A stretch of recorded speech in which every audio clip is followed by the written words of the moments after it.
Magandang umaga po sa ating lahat. Ang bibigyan din naman natin sa ating tinig ng katotohanan today ay yung Matthew 6:33. Marami po kasing napakaganda at maraming kahulugan ang Matthew 6:33. Ito po yung sinasabi ng Biblia. Sabi rito, ngunit higit sa lahat ay bigyang halaga ninyo ang kaharian ng Diyos at mamuhay at pamumuhay ng ayon sa kanyang kalooban at ibibigay niya sa inyo ang lahat ng mga bagay na ito. Okay, napakaganda po sa English kasi very shortcut siya. Sabi niya, seek ye first the kingdom of God and His righteousness, and all these things shall be added unto you. Kaya dito po, alam naman natin na mayroon pong dalawang kingdom. The kingdom of darkness and the kingdom of light.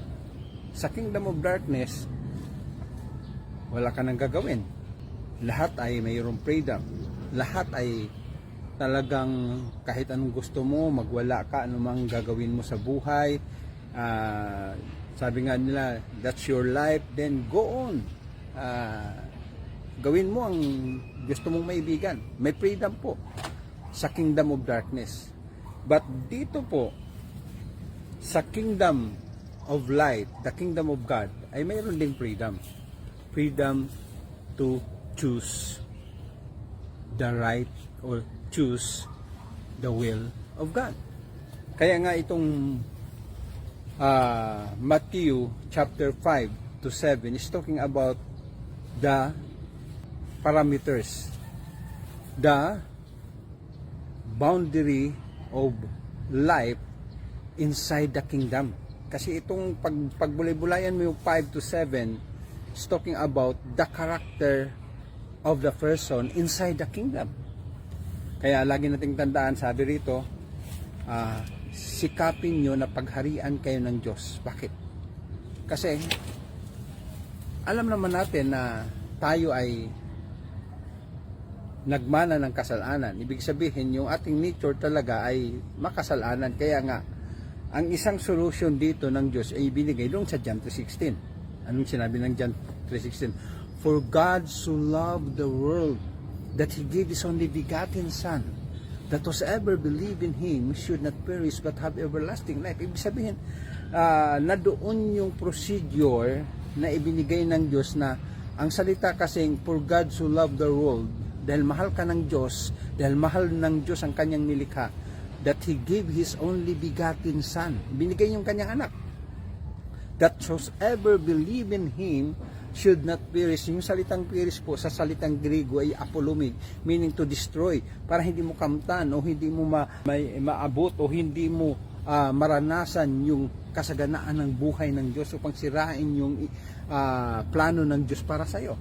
Kaya dito sa Matthew 5 to 7 is talking about the character of the people inside the kingdom. Lagi nating tandaan na ang sabi ng Bible, kung mayroong king, mayroong kaharian.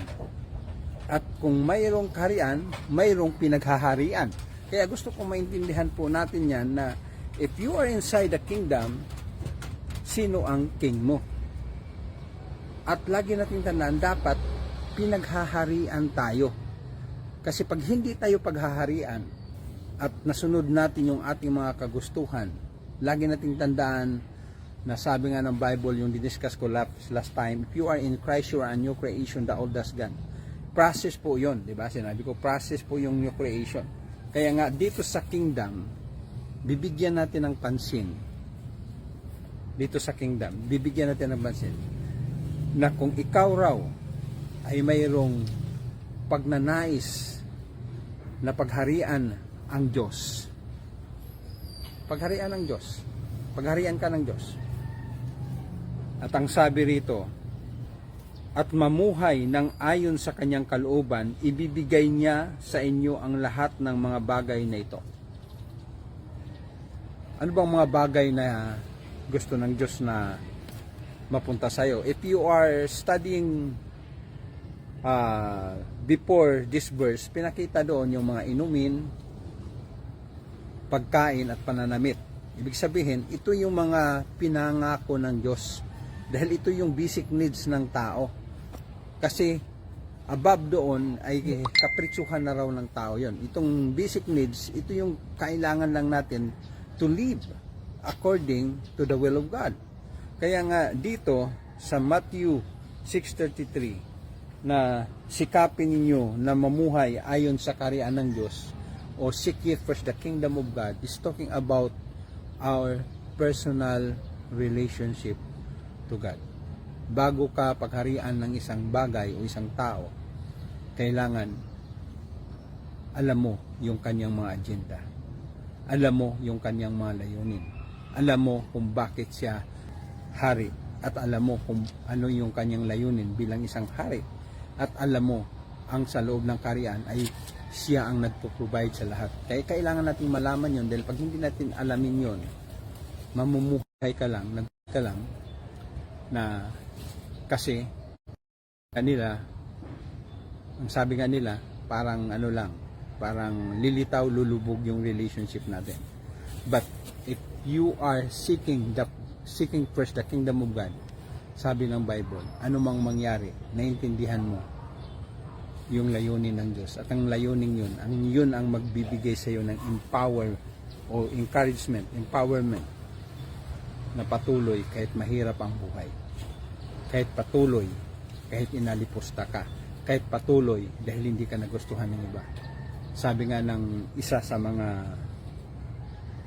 talata na nagustuhan ko sa Bible, aanhin mo yung yaman dito sa mundo, yung karangyaan sa mundo, kung ang isa mo namang kaluluwa ay tatapon sa dagat-dagatong apoy. Maring hindi ka naniwala doon. Hindi ko problema yon. Dahil someday, all will reveals. Pag ang lahat na re-reveal na, someday, doon mo masasabi, like the mayaman, doon sa mayaman at si Lazaro, na doon lang siya nagsisisi. Lahat naman, sabi nga ng Biblia, kasing dami ng buhangin sa dagat ang hindi maliligtas. Dahil bakit? Maraming tao na sinusunod nila ang sarili nila kaysa susundin nila ang lumikha sa kanila. Magandang